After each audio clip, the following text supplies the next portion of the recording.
So this brings me to my final question, which is very important right now. You mentioned Hollywood is a very traumatized society right now. A lot of people are hurting. A lot of people have been hurt.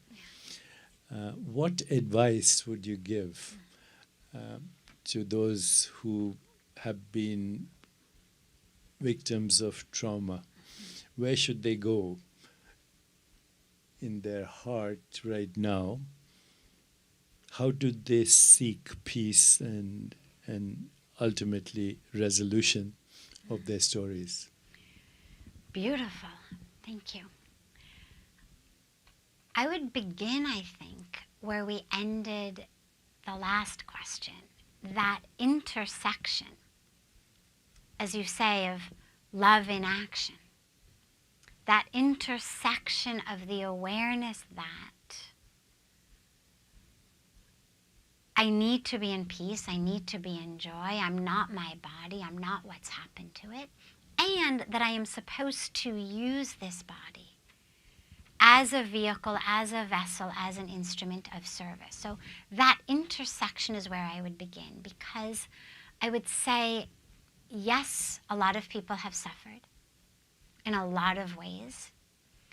And a lot of the ways that they've suffered have to do with the injustice in that world.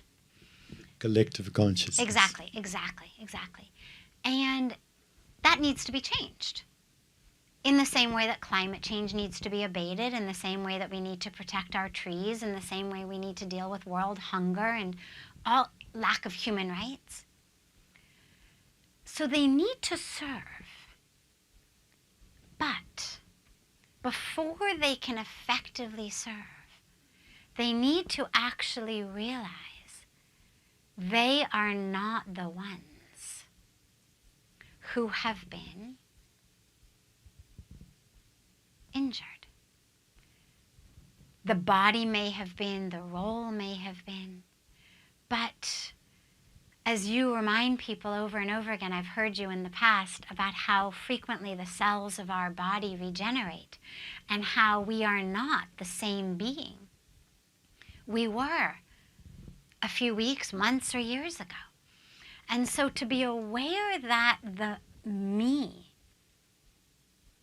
isn't the one who was hurt, to be aware that I must forgive, even though I must, after forgiveness, act to make sure it doesn't happen to others, nonetheless I must forgive so that I can be free. And to realize that they deserve to be free, regardless of what has happened to them. Another important piece that I would share, lastly, is people in Hollywood, actors, actresses, models, play a lot of roles, right? I mean, if you're a successful actor or actress, presumably you play a lot of different roles. Successful model, you're going to model a bunch of different things, different roles. But at the end of the day, they know that they aren't that role. So you've never heard of a villain in a TV show or a movie actually going home and murdering his family because he forgot that he wasn't the role. No matter what great actors they are, they know it's just a role, and they may get into it fully and completely.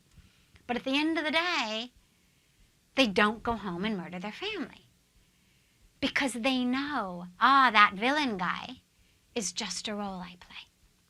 And in the same way, if they could realize that there's another role, one role they're playing is the me who dons a costume and a mask or makeup and a script.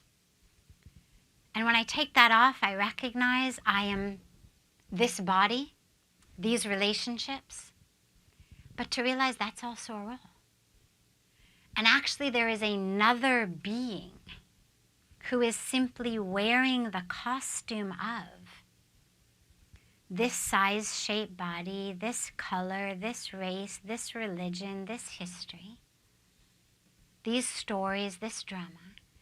And just as I'm not the villain or the damsel in distress or whoever I may be playing on the stage,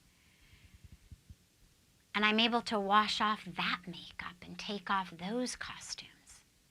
In the same way, that's what I need my meditation for, is to wash off the other costume. What Sadhviji is saying so beautifully is that it's our destiny to play an infinity of roles, but we're not the roles we play. We are the alert, Yes. witnessing awareness in which these roles come and go. You know, a long time ago, Shakespeare, they've had men, women doing all these roles, and at the end, they all come, take a bow. And once we cultivate that witnessing awareness, we are both free of the roles we play, but we can do a better job. But that's what method acting is, actually. Anupam will know that when you identify with the witness of the role you play, you can play it better, but you're also not affected by it. Although some people are. I heard that when Ben Kingsley was playing Mahatma Gandhi, for a year he practiced celibacy, stopped smoking, drinking, etc., so he could fit into the role, and then when it was over, he became Ben Kingsley again. So I don't know if that's a true story, but it's the myth anyway.